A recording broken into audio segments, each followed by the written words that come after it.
So the next question that comes up, and so I'm going to start with you on this one, but this one comes up a lot. I know I get this question all the time, and it's really about what are the pros and the cons of calculating bonuses based on a formula or just through management subjectivity. And most programs are some combination of those, but it seems like there's a lot of engineering, types that want to have these perfect formulas for every single person so they can individually calculate their bonuses. And then there's some that I heard one client, they said, some people were complaining and said, well, we just think it's a popularity contest. And the owner said, yeah, it's a total popularity contest. Whoever has the biggest impact on the business, I like the most. So it was, there's pros and cons to both of those. And you've seen a lot. How would you lay those out? Well, I think what I've seen and what I've seen work in the areas that I'm working in, for one, there tends to be certainly talking about the monetary side, there tends to be a defined pool of dollars. And that pool of dollars is really made up of, all right, if you make so much money in these ranges, then you get, 1% or 0.5% or 3% of that in your area or in your region to pass out to all of your leaders. I've seen many times where it's a matter of, all right, you're going to define those leadership roles and look at, again, the impact, but not just the financial impact, right? They want to look at the recruiting and retaining of people. Did one particular manager have a extremely large turnover of people, and did it seem to be for different reasons than maybe, it's a hot market and people are getting more money elsewhere? Was this manager really causing some of that turnover? They may have made a lot of money, but at what expense? Also looking at some of the almost support items of the company. What was that person's safety record? What was that person's quality rework numbers, right? Looking at EMR rates, looking at how well was this leader utilizing equipment of the company? Were they, like many of us can be, right? We got a hold of this excavator or this crane or this backhoe, and we wouldn't let it go to anybody else because possession is 9/10 of the law. It may not have been good utilization of that equipment, and other projects had to spend real money to use a new asset because this one wasn't available.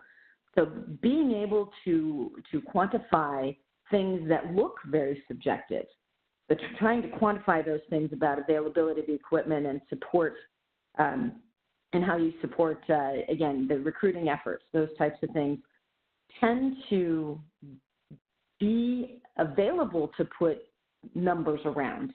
It just takes some thought. It takes some real tweaking and evolving over time to find out what those numbers really mean. If there's a new initiative in a year, you may want to put a little more emphasis and therefore maybe some more monetary reward or risk that's associated with that new initiative. I know a lot of times new regulatory compliance efforts come out. There might be a bit larger push on that.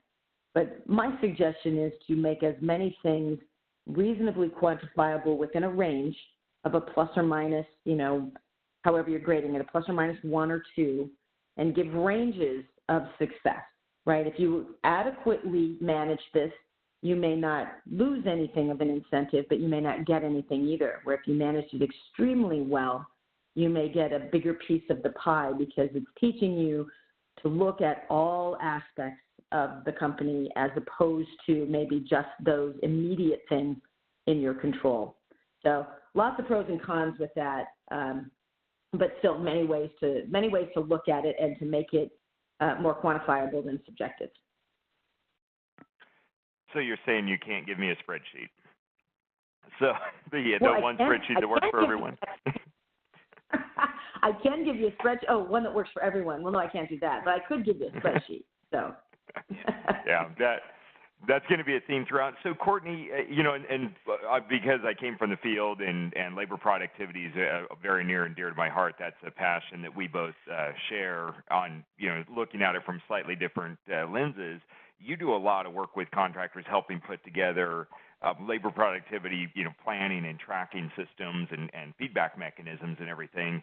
And I know that, there's that tendency to want to go integrate that into an incentive comp system because you very clearly quantify it.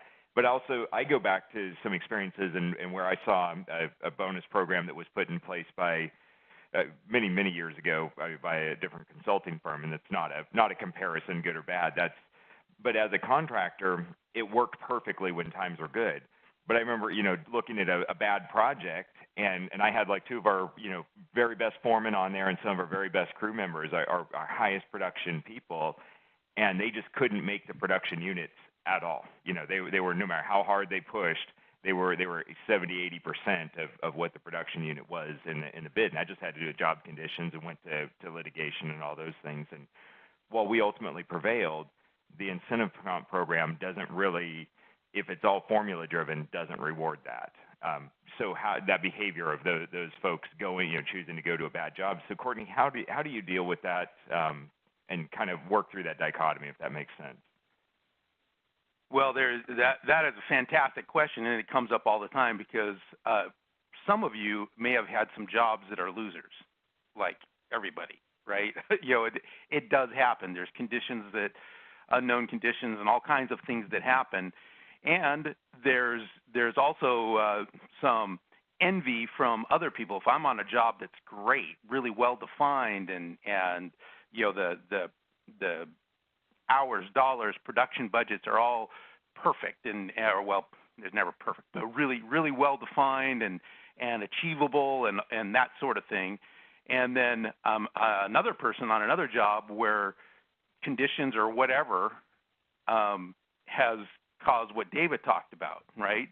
Then I'm looking at a situation where there's a perceived inequity, and this is the central theme.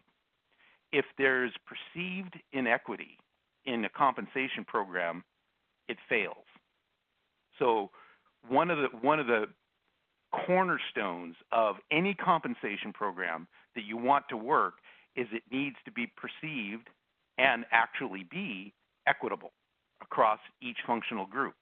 Now, the way that the nuts and bolts of the compensation for the project management group and the estimating group will be a little different, maybe a little more subjectivity, a little more, not a lot more subjectivity at those levels than there is in the craft level in the field. Because the craft level can, work off of a production budget, for instance. But what if the production budget is poorly done? Whose responsibility is that? Well, in different companies, it's different functional groups. Some companies, it's the project management team that puts together the production budget after it comes out of estimating. Other companies, the production budgets come out of estimating and flow through to the project management team in a really well-defined workflow process that gets you to the point, a starting point for what you're really going to measure. Because let's face it, when you estimate work, your estimating department, their primary mission is to get work, right? Get work that the company can profitably execute.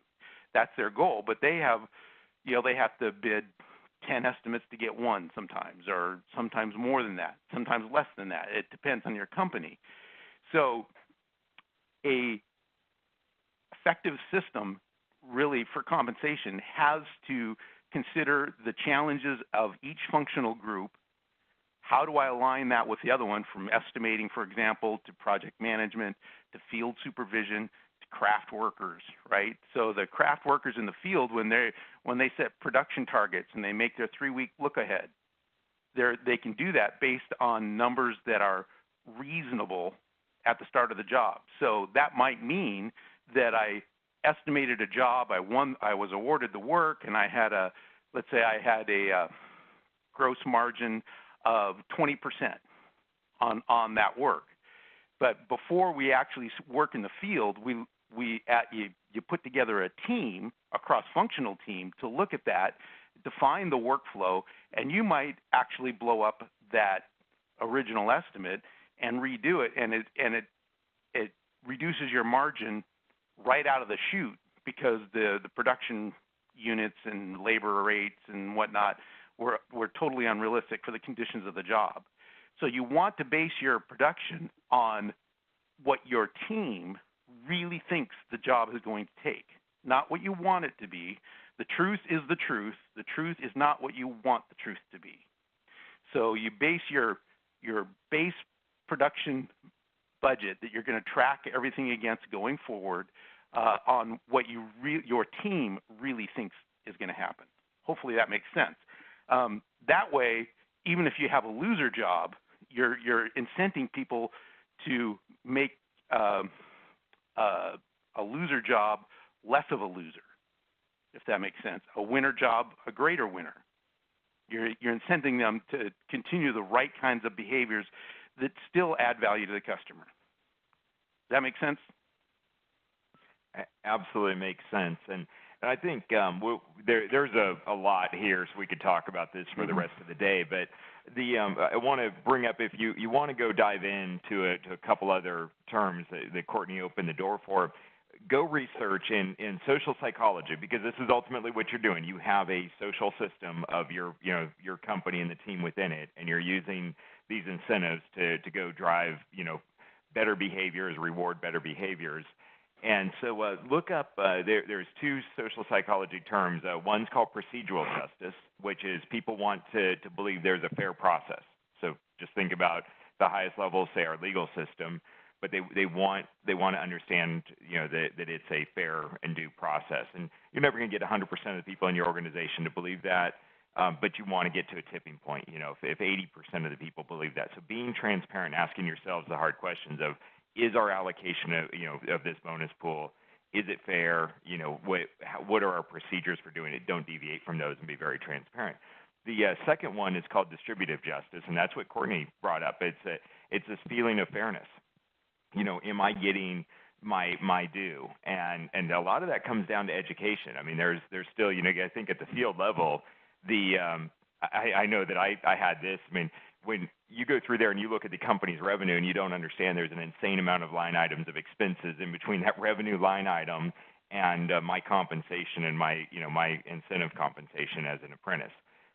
So there's there's kind of a hierarchy there, and there's an education that goes in there, but it's really that distributive justice of saying, one, how much of the say spoils, as Sue talked about, the size of the pool, how is that calculated?